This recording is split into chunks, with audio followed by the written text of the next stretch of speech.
हिंदूंवर अन्याय करणारी घटना बदलण्याची गरज असल्याचं आता अनंतकुमार हेगडे यांनी म्हटलेलं आहे आणि भाजपाला 2/3 बहुमत मिळालं तर संविधानात बदल करणार भाजप खासदार अनंतकुमार हेगडे यांनी हे वक्तव्य केल्याचं सध्या पाहायला मिळत आहे।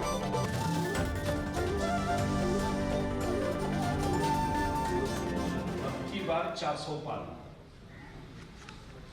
ಈ ಬಾರಿ 400ಕ್ಕೂ ಹೆಚ್ಚು ಸೀಟನ್ನು ಗೆಲ್ಲಬೇಕು ಅಂತ ಅವರು ಹೇಳ್ತಾರೆ। ಯಾಕೆ 400 ಯಾಕೆ? ನಮಗೆ ಲೋಕಸಭೆಯಲ್ಲಿ ಬಹುಮತ ಇದೆ, 2/3 ಮೆಜಾರಿಟಿ ಇದೆ, ರಾಜ್ಯಸಭೆಯಲ್ಲಿ ನಮಗೆ 2/3 ಮೆಜಾರಿಟಿ ಇದೆ, ಅಲ್ಪ ಬಹುಮತ ಇದೆ,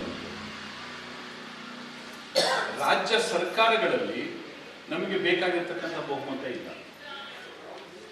ಸಂವಿಧಾನವನ್ನ ತಿದ್ದುಪಡಿ ಮಾಡಬೇಕಾದ್ರೆ ಏನು ಮೂಲಭೂತವಾಗಿ ಸಂವಿಧಾನವನ್ನ ಸಂಪೂರ್ಣವಾಗಿ ತಿರುಚಿದ್ರು ಕಾಂಗ್ರೆಸ್ನವರು, ಅದರಲ್ಲಿ ಬ್ಯಾಡದೇ ಇರೋದನ್ನೆಲ್ಲ ತುರುಕಿದ್ರು, ವಿಶೇಷವಾಗಿ ಇಡೀ ಹಿಂದೂ ಸಮಾಜವನ್ನ ದಮನಿಸುವಂತಹ ರೀತಿಯಲ್ಲಿ ಕಾನೂನನ್ನು ತಂದಿಟ್ಟಿದ್ರು। ಇದೆಲ್ಲವೂ ಬದಲಾಗಬೇಕಾದ್ರೆ ಈ ಮೆಜಾರಿಟಿಯಲ್ಲಿ ಆಗುವುದಿಲ್ಲ।